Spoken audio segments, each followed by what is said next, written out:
क्या हो जब वाटरफॉल में आप गए हो, अचानक से पानी का तेज सैलाब आ जाए। यकीन मानिए कुछ ही सेकंड में स्थिति ऐसी हो जाती है कि संभलने तक का मौका नहीं मिलता। और कुछ ऐसा ही हुआ बिहार के गया जी में।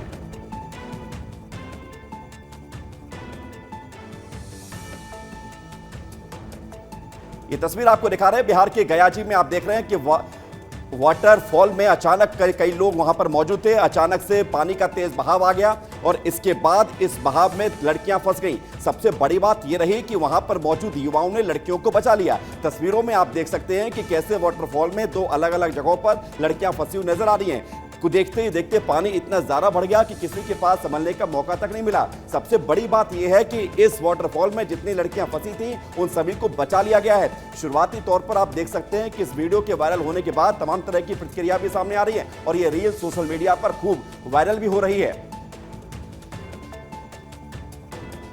सीहोर जिले में राजस्व मंत्री करण सिंह वर्मा के काफिले को महिलाओं ने घेर लिया और कच्ची सड़क को लेकर प्रदर्शन किया। सालों से सड़क की बदहाल स्थिति से परेशान ग्रामीणों का गुस्सा फूट पड़ा। सीहोर जिले के इछावर विधानसभा क्षेत्र में राजस्व मंत्री करण सिंह वर्मा के काफिले को उस समय रोक दिया गया जब गुस्साई महिलाओं ने कच्ची सड़क की समस्या को लेकर प्रदर्शन शुरू कर दिया। ग्रामीणों का कहना है कि सालों से सड़क की स्थिति जर्जर है, जिससे बारिश में कीचड़ और गड्ढों के कारण आवागमन में परेशानी होती है। सालों से सड़क पक्की करने की मांग की जा रही है। बच्चे स्कूल नहीं जा पाते, मरीजों को अस्पताल जाने में दिक्कत होती है। ग्रामीणों ने मंत्री के काफिले को रोककर अपनी मांगे रखी। करण सिंह वर्मा ने मौके पर लोगों को आश्वासन दिया कि सड़क निर्माण का काम जल्द शुरू होगा।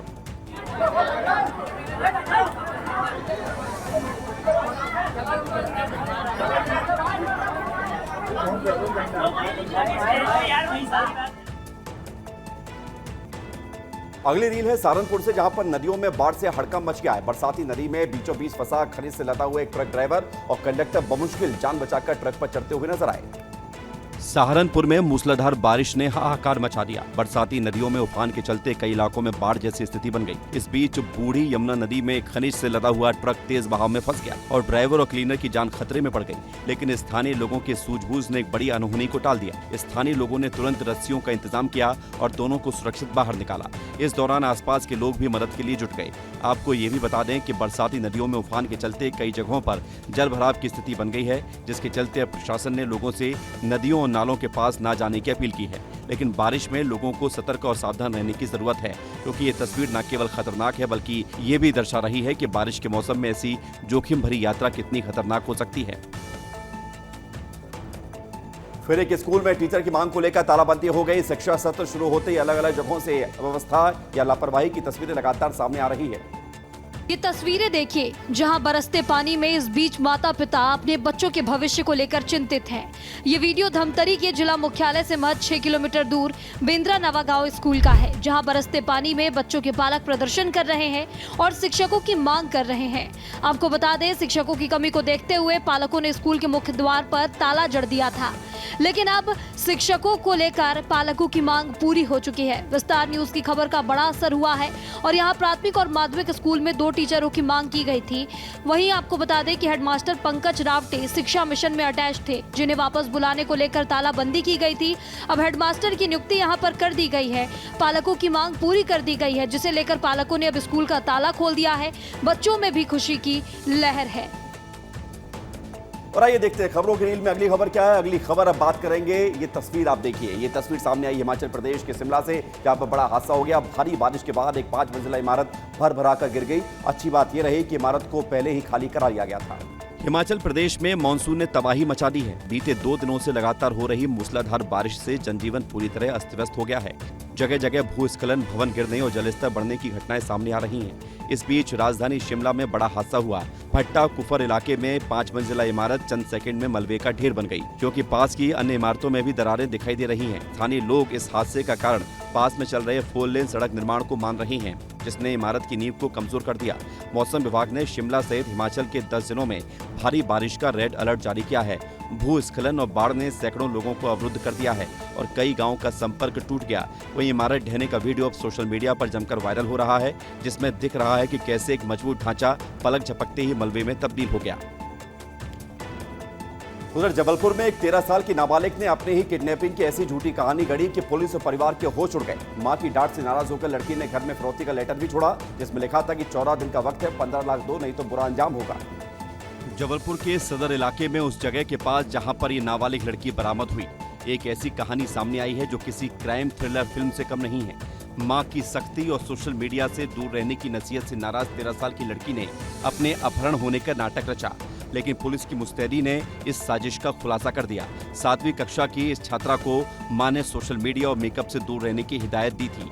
डांट से तंग आकर लड़की ने गुस्से में खुद का अपहरण कर लिया और उसने फिरौती का लेटर भी लिखा जिसमें 15 लाख रुपए की डिमांड की गई। लेटर में धमकी थी कि अगर पैसे नहीं दिए गए तो अंजाम बुरा होगा। लड़की घर से भाग गई और किराए का मकान ढूंढने की कोशिश में थी, लेकिन पुलिस और क्राइम ब्रांच की त्वरित कार्रवाई ने उसे सदर इलाके से बरामद कर लिया। इसमें लड़की ने कबूल किया है कि उसने मां को डराने के लिए ये सारा ड्रामा रचा था। उत्तराखंड के कुमाऊं क्षेत्र में जारी मूसलाधार बारिश ने तबाही मचा दी है। भनार गांव में एक घर अचानक ढह गया। गनीमत ये रही कि परिवार पहले ही सुरक्षित स्थान पर जा गया था। ये घटना प्रकृति के प्रकोप और अनियोजित निर्माण की लापरवाही का दुखद नतीजा है, जहां उत्तराखंड के बागेश्वर के भनार गांव में मलबा उस घर का अवशेष है जो भारी बारिश के चलते ढह गया। आसपास के लोग अब डर के साए में जी रहे हैं। जिले में 35 से ज्यादा सड़कें मलबे और भूस्खलन के चलते बंद हो चुकी हैं और कई गाँव का संपर्क भी टूट गया है। जिला आपदा प्रबंधन अधिकारी शिखा सुयाल के अनुसार बागेश्वर में 177 मिलीमीटर और कपकोट में 118 मिलीमीटर बारिश दर्ज की गई है। भारी बारिश ने सरयू नदी का जलस्तर बढ़ा दिया है, जिससे कई घाट जलमग्न हो गए। भूस्खलन के चलते बागेश्वर में 20 सड़कें अवरुद्ध हैं और बिजली की लाइनें टूटने से कई गांव अंधेरे में डूब चुके हैं। प्रशासन ने आपातकालीन बचाव कार्य शुरू कर दिए हैं और एनडीआरएफ के साथ एसडीआरएफ की टीमें भी राहत कार्य में जुटी हुई हैं। वहीं स्थानीय लोगों का कहना है कि बारिश रुकने का नाम नहीं ले रही थी। अचानक घर का आंगन और बरामदा ढह गया। उधर चंडीगढ़ में इतनी बारिश हुई कि ये सड़क ही अचानक धंस गई। तेज बारिश के बीच बाइक चला रहा एक युवक बाइक समेत धरती में समा गया। वो तो गनीमत रही कि समय रहते बाहर निकाल लिया गया। देश भर में मानसून की बारिश कैसे कहर मचा रही है, इसका अंदाजा चंडीगढ़ से सामने आए इस वीडियो से भी लगाया जा सकता है। यहाँ सेक्टर 47-48 टी पॉइंट पर अचानक एक सड़क धंस गई। इस सड़क के धंसने की वजह से बाइक सवार युवक अपनी बाइक समेत गड्ढे में जा गिरा। इसके बाद लोगों ने दमकल विभाग को सूचना दी, जिसके बाद मौके पर पहुंची दमकल विभाग की टीम ने मदद कर बाइक चालक को बाहर निकाला। इस घटना में युवक को मामूली चोट आई है। सेक्टर 48 में बारिश से सड़क धंसी, बाइक सवार को बचाया गया। वायरल वीडियो को देखकर लोगों के होश उड़ गए। बड़ी बात यह है कि जिस तरह से सड़क धंस गई, उसे देखने के बाद चंडीगढ़ के लोग सड़क पर चलने में भी डर रहे हैं कि कहीं ये सड़क न धंस जाए। फिलहाल घटना के सामने आने के बाद चंडीगढ़ प्रशासन शहर की सड़कों को लेकर जांच पड़ताल कर रही है। उधर शिवपुरी के बैराड में पार्वती नदी की जर्जर पुलिया हर बारिश में ग्रामीणों के लिए मुसीबत का सबब बन जाती है, जिससे परेशान होकर ग्रामीणों ने अस्थायी रास्ता बना लिया। शिवपुरी जिले के बैराड नगर परिषद के वार्ड क्रमांक 15 में पार्वती नदी पर बने एक जर्जर पुलिया हर साल बारिश के मौसम में ग्रामीणों के लिए मुसीबत बन जाती है। गोंदाली और पुरा गांव को जोड़ने वाली ये 200 फीट लंबी पुलिया बार बार बह जाती है, जिससे स्कूली बच्चे, बीमार लोग, गर्भवती महिलाएं और आने जाने वाले लोग मुश्किल में पड़ जाते हैं। प्रशासन और जनप्रतिनिधियों की अनदेखी से तंग आकर ग्रामीणों ने खुद ही मोर्चा संभाला और अपने दम पर इस पुलिया को अस्थायी रूप से ठीक कर दिया। यहाँ शिवपुरी के गोंदाली और पुरा गाँव के बीच बहती पार्वती नदी पर एक जर्जर पुलिया ग्रामीणों के लिए हर बारिश में सिरदर्द बनती है। प्रशासन की चिंता से परेशान होकर करीब 40 ग्रामीणों ने 10 किलोमीटर दूर से पत्थर और मिट्टी लाकर 2 दिन की मेहनत से इस रास्ते को फिर से चालू किया, लेकिन यह अस्थायी समाधान है और गांव वाले अब सरकार से पक्की और मजबूत पुलिया की मांग कर रहे हैं। उधर सूरजपुर का एक पुल 10 साल भी नहीं टिक पाया। ये पुल गिरने की कगार पर आकर खड़ा हो गया है, जिसके चलते यहाँ के लोगों को भारी दिक्कतों का सामना करना पड़ रहा है, क्योंकि ये पुल कम से कम सैकड़ों गाँव को जोड़ता है। सूरजपुर की गोबरी नदी में बना पुल बैठने की कगार पर है। ये पुल साल 2005 में बनाया गया था, लेकिन अब भारी बारिश के चलते ये पुल कभी भी बह सकता है। बरसात में बच्चों की पढ़ाई, खेती किसानी, व्यापार, आवागमन पूरे तरीके से ठप हो गया है। करोड़ों की लागत से बने इस पुल के गिरने की संभावना है, जिसके चलते यहाँ से आवागमन पूरे तरीके से बंद कर दिया गया है। पुल की इस हालत को देखकर इसकी गुणवत्ता पर भी अब कई सवाल खड़े हो रहे हैं कि करोड़ों रुपए खर्च करने के बाद सूरजपुर से सैकड़ों गांवों को जोड़ने के लिए एक पुल बनाया जाता है, लेकिन पुल 10 साल भी नहीं चल पाया। ये पुल करोड़ों रुपए खर्च करके बनाया गया था, लेकिन सोचिए जरा कि इसके निर्माण कार्य में कितनी लापरवाही और इसकी गुणवत्ता के साथ कितना खिलवाड़ किया गया होगा कि ये पुल 10 साल भी नहीं चल पाया। पूर्वोत्तर भारत का सीमावर्ती राज्य मिजोरम देश की आजादी के करीब 78 साल बाद देश के बाकी हिस्सों से रेलवे के जरिए जुड़ गया। मिजोरम को रेल नेटवर्क से जोड़ने वाली बैराबी सेरांग रेलवे लाइन बनकर तैयार हो चुकी है। प्रधानमंत्री नरेंद्र मोदी जल्द ही नई रेल लाइन का उद्घाटन करने वाले हैं। भौगोलिक वसावट और उग्रवाद की समस्या की वजह से इन इलाकों में रेलवे नेटवर्क का विस्तार एक गंभीर चुनौती बना हुआ था, लेकिन इन चुनौतियों को पार पाते हुए अब म्यांमार और बांग्लादेश की सीमा से सटे हुए इस राज्य तक रेलवे की पटरियां पहुंचाई गई हैं। इस रेल मार्ग के चालू होने के बाद लोग सिलचर के रास्ते ट्रेन से आइजोल की यात्रा कर सकेंगे और राज्य की प्राकृतिक सुंदरता, सांस्कृतिक विविधता, पहाड़ियों और घने जंगलों का आनंद ले सकेंगे। 51.38 किलोमीटर लंबी बैराबी सैरांग रेल लाइन, इनमें से एक पुल की ऊंचाई 104 मीटर है, जो कुतुब मीनार से 42 मीटर अधिक है। नई लाइन से मिजोरम के लोगों को न केवल बेहतर परिवहन और सुगमता का लाभ मिलेगा, बल्कि इस क्षेत्र में आवाजाही में भी वृद्धि होगी।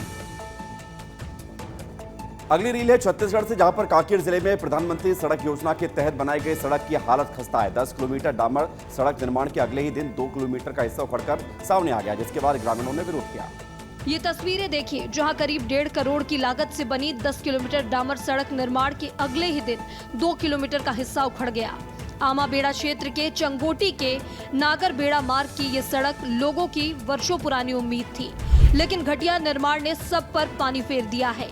गांव वालों के विरोध के बाद अधिकारी मौके पर पहुंचे और जांच में अनियमितता पाई गई। ठेकेदार को नोटिस जारी कर भुगतान रोक दिया गया। आदेश के अनुसार सड़क को उखाड़कर दोबारा बनाया जाएगा। ये इलाका कभी नक्सलियों का गढ़ था, जहां पहली बार ग्रामीणों को डामर सड़क नसीब हुई, लेकिन भ्रष्टाचार ने फिर से विकास पर सवाल खड़े कर दिए। विकास के नाम पर ठेकेदार सरकार को पलीता लगाते नजर आ रहे हैं। खंडवा के पुनासा मूदी मार्ग स्टेट हाईवे होने के बावजूद इसकी हालत खराब है। जगह जगह सड़क पर बड़े बड़े गड्ढे हो चुके हैं। बरसात में पानी भरे होने के चलते यहां दुर्घटना की आशंका बढ़ गई है। खंडवा मूदी मार्ग की जर्जर हालत में वाहन चालक परेशान है। 5 सालों से इस 40 किलोमीटर लंबे सड़क मार्ग की मरम्मत नहीं हुई, जिससे ये जानलेवा गड्ढों में तब्दील हो चुका है। ओंकारेश्वर, महाकालेश्वर और हनुमंतिया जैसे प्रमुख धार्मिक और पर्यटन स्थलों को जोड़ने वाला ये मार्ग अब दुर्घटनाओं का कारण बन रहा है। हाल ही में मूंदी में आयोजित कार्यक्रम में सांसद ज्ञानेश्वर पाटिल ने मंच से घोषणा की कि 1 साल में ये सड़क पूरी तरह तैयार कर दी जाएगी। खंडवा विधायक कंचन मुकेश तन्वे ने मरम्मत कार्य में हुए भ्रष्टाचार को उजागर करते हुए दोषी ठेकेदार पर कार्रवाई की बात कही। स्थानीय ग्रामीणों ने पहले भी विरोध प्रदर्शन किया, लेकिन कोई ठोस कार्रवाई नहीं हुई। कागजों में करोड़ों रुपए का मरम्मत दिखाया गया, जबकि जमीनी हकीकत बेहद बदतर है। जनता को अब सांसद की घोषणा से उम्मीद जगी है कि ये मार्ग जल्द ही सुरक्षित और सुविधाजनक बनेगा। यूपी के इटावा में 2 कथावाचकों के साथ हुई बदसलूकी के मामले पर सियासत थमने का नाम नहीं ले रही। इस बीच अब समाजवादी पार्टी के अध्यक्ष अखिलेश यादव ने बागेश्वर धाम के पंडित धीरेन्द्र कृष्ण शास्त्री पर तीखा हमला किया है। सपा अध्यक्ष ने एक प्रेस वार्ता के दौरान इटावा की घटना का जिक्र करते हुए कहा कि कई कथावाचक हैं जो 50 लाख रुपए लेते हैं। किसी की हैसियत है कि धीरेन्द्र शास्त्री को बुला ले अपने घर, कथा के लिए अंडर टेबल लेगा वो बाबा पैसे, आप पता लगवा लीजिए। कोई किसी की हैसियत है कि धीरेन्द्र शास्त्री को बुला ले अपने घर कथा के लिए, कोई अंडर टेबल लेगा वो बाबा पैसे, आप पता करवा लीजिए। अंडर टेबल नहीं लेते हैं वो धीरेन्द्र शास्त्री क्या। उधर इस बयान के बाद अब बीजेपी सांसद ने अखिलेश यादव पर जमकर निशाना साधा। जो अपने दौरे हुकूमत में मौलवियों को लाखों एकड़ जमीन, हजारों करोड़ की लुटा के उस पे कानूनी हक दे देना चाहते हैं और उस पे कानूनी ठप्पा लगा देना चाहते हैं, वह दान दक्षिणा के ऊपर भी सवाल उठाना चाहिए। उधर रायसेन में सड़क और पानी की समस्या से आम लोग परेशान हैं, जिसके चलते लोगों ने सड़कों पर जाम लगा दिया और नगरपालिका के सामने जमकर विरोध किया। भरी बरसात में पानी और सड़क की समस्या को लेकर वार्ड वासियों का गुस्सा फूट पड़ा।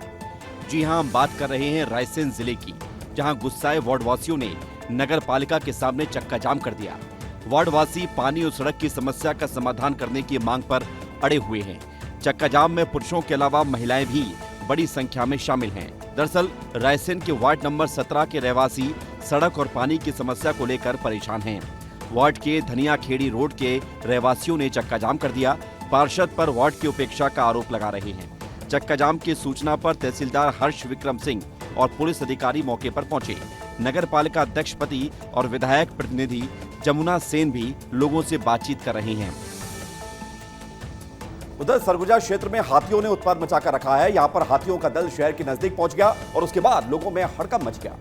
अंबिकापुर की ये तस्वीरें देखिए, जहां आधा दर्जन हाथियों के दल का शहर के नजदीक पहुंचने से हड़कंप मच गया। सरगुजा क्षेत्र में आधा दर्जन हाथियों का दल पहुंचा। तस्वीरों में हाथियों के दल को साफ साफ देखा जा सकता है कि किस तरह से हाथी उत्पात मचा रहे हैं और शहर की ओर हाथियों की धमक है। हाथियों ने फसल के साथ साथ घरों को भी काफी नुकसान पहुंचाया। हाथियों के दल से अब लोग डरे हुए हैं कि कहीं हाथी उन्हें नुकसान न पहुंचा दे। जब वन विभाग की टीम को इस बात की सूचना मिली तो मौके पर वन विभाग की टीम पहुंची और हाथियों के मूवमेंट पर नजर बनाए हुए है। अब वन विभाग की टीम अलर्ट मोड पर है। वन अमला अब ग्रामीणों से सतर्क रहने की अपील कर रहा है। साथ ही आपको बता दें कि ये पूरा मामला अंबिकापुर के वन परिक्षेत्र के ग्राम पंचायत कुल्हाड़ी कोट बहरा में 6 हाथियों के दल का विचरण का है। उधर मध्य प्रदेश के कई जिलों में भारी बारिश का दौर लगातार जारी है। नदी नाले उफान पर हैं, लेकिन लोग हैं कि रील बनाने और सेल्फी लेने के चक्कर में अपनी जान को जोखिम में डाल रहे हैं। लगातार बारिश का दौर जारी है, जिसके चलते नदी नाले भी उफान पर हैं। ऐसे में लोग सेल्फी के चक्कर में अपनी जान जोखिम में डाल रहे हैं। लोगों में सेल्फी और रील्स बनाने का क्रेज भी कुछ इस कदर हावी हो रहा है कि अब इसके चक्कर में लोग अपनी जान दांव पर लगाने में भी परहेज नहीं कर रहे हैं। ऐसा ही नजारा मंडला जिले के सहस्त्र धारा में देखने को मिला, जहां पर लोग जान जोखिम में डालकर मां नर्मदा के किनारे जाकर सेल्फी और रील्स बना रहे हैं, जिसकी तस्वीर कैमरे में कैद हो गई। आपको ये भी बता दें कि मंडला जिले का ये प्रसिद्ध स्थल है जो सहस्त्र धारा के नाम से जाना जाता है, जहां मां नर्मदा का रौद्र रूप दिखाई देता है। ऐसे में जो लोग मां नर्मदा के बहाव किनारे पर खड़े होकर सेल्फी और रील्स बना रहे हैं, शायद उन्हें इस बात का अंदाजा नहीं है कि अगर सेल्फी बनाने के दौरान तेज बहाव आ जाए तो उनके पास मौत के अलावा कोई और दूसरा विकल्प नहीं होगा। हालांकि इस संबंध में एसपी रजत सकलेचा का कहना है कि लगातार पुलिस, होमगार्ड, पीडब्ल्यूडी, सेतु निगम की ड्यूटी लगाई गई है। ज्यादातर लोगों को समझाइश दी जा रही है। उधर सिंगरौली में अवैध वसूली का एक वीडियो इन दिनों सोशल मीडिया पर जमकर वायरल हो रहा है और ये वसूली कोई बदमाश नहीं बल्कि वन विभाग के कुछ अधिकारी कर रहे हैं। मध्य प्रदेश के सिंगरौली जिले से एक चौंका देने वाली तस्वीर सामने आई है, जहां वन विभाग के कुछ कर्मचारी कथित तौर पर अवैध वसूली करते हुए नजर आ रहे हैं, जिनकी करतूत कैमरे में कैद हो गई, जिसका वीडियो सोशल मीडिया पर जमकर वायरल हो रहा है। वायरल वीडियो में सिंगरौली के झाझी सेमरिया बैरियर पर खुलेआम वसूली हो रही है, जिसके चलते अब वन विभाग के अफसरों की भूमिका पर सवाल उठ रहे हैं। वहीं स्थानीय लोगों ने आरोप लगाए हैं कि ये वसूली जंगल से लकड़ी, पत्थर और पशुओं को निकालने के नाम पर की जा रही है। वन विभाग के कुछ अधिकारी आए दिन उनसे अवैध वसूली से पैसे मांगते हैं। कुछ मामलों में तो जबरन चालान भी काटते हैं और वाहनों को रोकने के लिए भी मामले सामने आए हैं। बहरहाल अब देखना होगा कि वन विभाग इस मामले पर क्या कदम उठाता है। क्या दोषी कर्मचारियों पर कार्रवाई होगी या फिर ये मामला भी बाकी मामलों की तरह दबा दिया जाएगा। अगली रील है धमतरी से, जहां पर लगातार बारिश का दौर जारी है। बारिश से एक और जहां पर किसानों के खेती किसानी में तेजी आ रही है, तो भी लगातार हो रही बारिश के चलते शहर के कई वार्डों में सड़कें में पानी भर गया है। पूरे छत्तीसगढ़ में बारिश का दौर जारी है और इसी बीच धमतरी जिले में भी जोरदार बारिश हो रही है। बारिश से एक ओर जहां किसानों ने किसानी कार्य में तेजी लाई है, तो वहीं दूसरी ओर लगातार हो रही बारिश से शहर के कई वार्डों की सड़कों में पानी भर गया है। बात करें धमतरी शहर के आमापारा वार्ड समेत बनियापारा, मकेश्वर वार्ड वाले निचली बस्तियों की, तो यहाँ पुराने दावे फिर से खारिज होते नजर आ रहे हैं और लगातार सालों से बनी हुई समस्या एक बार फिर से लोगों के लिए मुसीबत का सबब बन गई है। हम इस वक्त खड़े धमतरी के आमापारा में। आमापारा जो हमेशा से जल भराव के लिए फेमस रहा है। मैं इस वक्त आपको पीछे दिखा दूं कि ये तालाब की तरह आमापारा भर चुका है। आप देख सकते हैं कि लोग यहाँ पे कैसे किस तरह कैसे पार कर रहे हैं। तस्वीरों में देख सकते हैं कि पानी किस तरीके से भर गया है यहाँ पास। आइए खबरों की रील में अगली रील देख लेते हैं। अगली रील आई है, ये देखिए आप, पानी का सैलाब आप देखिए। जम्मू कश्मीर के रियासी जिले में भारी बारिश ने हाहाकार मचा दिया है। चिनाब नदी का जलस्तर खतरनाक स्तर तक पहुंच गया। उसके बाद डैम के गेट खोल दिए गए। नजारा है जहां पर सलाल डैम के गेट खुलने के बाद पानी का तेज बहाव देखा जा रहा है। भारी बारिश ने नदी को उफान पर ला दिया है और वायरल वीडियो में दिख रहा है कि कैसे पानी का स्तर अखनूर तक बढ़ गया है, जिसके चलते सलाल डैम के सभी स्पिलवे गेट खोल दिए गए, जिसका वीडियो सोशल मीडिया पर वायरल हो रहा है। वीडियो में डैम से तेजी से पानी निकलता हुआ और उफनती चिनाब नदी का डरावना मंजर दिखाई दे रहा है। वहीं प्रशासन ने नदी किनारे रहने वाले लोगों को सतर्क रहने की चेतावनी जारी की है। पिछले कुछ दिनों से रियासी, रामवन और किश्तवाड़ में मूसलाधार बारिश ने हालात बिगाड़ दिए हैं। चिनाब नदी का जलस्तर 20 फीट से अधिक हो गया है, जो सामान्य से कहीं ज्यादा है। सलाल डैम के गेट खोलने का फैसला जलस्तर को नियंत्रित करने के लिए लिया गया। उधर अशोकनगर जिले में कब्जे की जमीन पर खेती को लेकर एक बड़ा विवाद सामने आया। एक पक्ष के लोगों ने आदिवासी परिवारों पर कुल्हाड़ी से हमला कर दिया, उनकी झोपड़ी में आग लगा दी। अशोकनगर जिले के चंदेरी थाना क्षेत्र के सिरसौद गांव में वन भूमि को लेकर दो पक्षों में विवाद हो गया। एक पक्ष के लोगों ने आदिवासियों से मारपीट की और एक झोपड़ी को आग लगा दी। इस घटना में एक महिला घायल हो गई। दूसरे पक्ष के एक व्यक्ति के पेट पे कुल्हाड़ी लगी। आदिवासी महिलाओं का कहना है कि गांव का पूर्व सरपंच ट्रैक्टर और कई लोगों के साथ वन भूमि जोतने आया था। जब उन्होंने अपनी रहने की जगह छोड़ने को कहा तो सरपंच ने सारी जमीन पर अपना दावा किया। उन्होंने आदिवासियों को घर खाली करने की धमकी दी, जिसके बाद पुलिस मौके पर पहुंची। घायल आदिवासियों को चंदेरी सिविल अस्पताल ले जाया गया। विवाद के दौरान एक वीडियो भी सामने आया है जिसमें झोपड़ी के पास कुछ महिलाएं खड़ी हुई नजर आ रही हैं। दूसरे पक्ष का व्यक्ति उनसे कह रहा है कि आप खुद झोपड़ी को आग लगा रही हो, मैं इसका वीडियो रिकॉर्ड कर रहा हूं। हालांकि इतने में महिलाएं झोपड़ी से दूर हो गई। राजधानी भोपाल के जवाहर चौक में जर्जर मकानों को हटाने की बड़ी कार्रवाई चल रही है। जिला प्रशासन और नगर निगम की संयुक्त टीम ने अवैध कब्जे वाले सरकारी मकानों पर जेसीबी और बुलडोजर चलाकर तोड़फोड़ शुरू कर दी है। नगर निगम और जिला प्रशासन की संयुक्त टीम ने सरकारी जमीन पर अवैध कब्जे वाले मकानों को चिन्हित कर उनकी तोड़फोड़ शुरू कर दी। ये कार्रवाई लंबे समय से लंबित थी और हाल ही में एक जर्जर मकान के ढहने की वजह से एक युवक की जान चली गई थी, जिसके बाद से प्रशासन ने उसे गंभीरता से लिया। टीटी नगर और जवाहर चौक इलाके में कई सरकारी आवासों पर अवैध कब्जे किए गए थे। इन मकानों की हालत इतनी खराब थी कि ये कभी भी हादसे का कारण बन सकते थे। प्रशासन ने पहले नोटिस जारी कर कब्जेदारों को मकान खाली करने का समय दिया था, लेकिन अनुपालन न होने पर अब जेसीबी और बुलडोजर से कार्रवाई की गई। कार्रवाई के दौरान भारी पुलिस बल भी तैनात रहा ताकि कोई अप्रिय घटना न हो। जिला प्रशासन के अधिकारियों का कहना है कि यह अभियान स्मार्ट सिटी प्रोजेक्ट के तहत जमीन खाली कराने और सुरक्षा सुनिश्चित करने के लिए चलाया जा रहा है। और अगली खबर है कोरिया से, जहां पर बैकुंठपुर में कलेक्टर कार्यालय के ठीक बगल में स्थित हाउसिंग बोर्ड कॉलोनी में बीती रात बड़ी चोरी की वारदात सामने आई। यहाँ कोरिया के हाउसिंग बोर्ड कॉलोनी में एक साथ 6 घरों के ताले तोड़कर चोर नकदी और कीमती जेवरात ले उड़े। हैरानी की बात यह है कि यहाँ पर सरकारी अधिकारी रहते हैं और इसके बावजूद इतनी बड़ी वारदात को अंजाम दे दिया गया। सूत्रों की माने तो करोड़ों के गहने चोरी होने की आशंका है। सीसीटीवी फुटेज में चोरों की हरकतें साफ कैद हो गई हैं, जिसमें देखा जा सकता है कि किस तरह से चोर दबे पांव कॉलोनी में घुसते हैं और मकान में लॉक को तोड़ते हुए आराम से अंदर घुसकर चोरी की वारदात को अंजाम देते हैं। घटना की जानकारी मिलते ही पुलिस मौके पर पहुंची और जांच शुरू कर दी गई है। घटना के बाद से कॉलोनी में रहने वाले लोगों में दहशत का माहौल है। इसके साथ ही चोरी की वारदात से सुरक्षा व्यवस्था पर अब सवाल उठने लगे हैं। मध्य प्रदेश में मानसून की दस्तक के बाद से ही बारिश का दौर जारी है। विदिशा, रायसेन, नर्मदापुरम, बैतूल, हरदा, श्योपुर, ग्वालियर, दतिया, भिंड, निवाड़ी में मौसम विभाग ने भारी बारिश का अलर्ट जारी किया है। मध्य प्रदेश में मानसून की दस्तक के बाद से ही बारिश का दौर जारी है। 6 बड़े मानसूनी सिस्टम से घिरे मध्य प्रदेश में इन दिनों जोरदार बारिश का दौर जारी है। कहीं मध्यम तो कहीं झमाझम बौछारें पड़ रही हैं। मानसून आगमन के बाद से ही प्रदेश में मेहरबान बादलों ने अच्छी बरसात कराई। ऐसे में जून माह में औसत से 42% ज्यादा बारिश दर्ज की जा चुकी है। प्रदेश में अब तक 176.6 मिलीमीटर बारिश हुई, जबकि औसत 124.2 मिलीमीटर है। 1 जुलाई से बारिश का और स्ट्रॉन्ग सिस्टम बनने जा रहा है और प्रदेश के आधे से ज्यादा जिलों में अति भारी या भारी बारिश की चेतावनी जारी की गई है। राजधानी भोपाल की अगर बात कर ली जाए तो आज भी मौसम का जो मिजाज है वो बदला हुआ रहेगा। हल्के हल्के बादल छाने के साथ जो बारिश है उसको लेकर मौसम विभाग की तरफ से संभावना जताई गई है। उत्तर प्रदेश की एक महिला आईपीएस का वीडियो वायरल हो रहा है। असल में कानपुर के ग्रीन पार्क स्टेडियम में एक मैच खेला गया था, जहां पर एमएलसी अरुण पाठक के बीच उनकी बहस हो गई, जिसके बाद वीडियो रील के फॉर्मेट में आपने सबने देखा।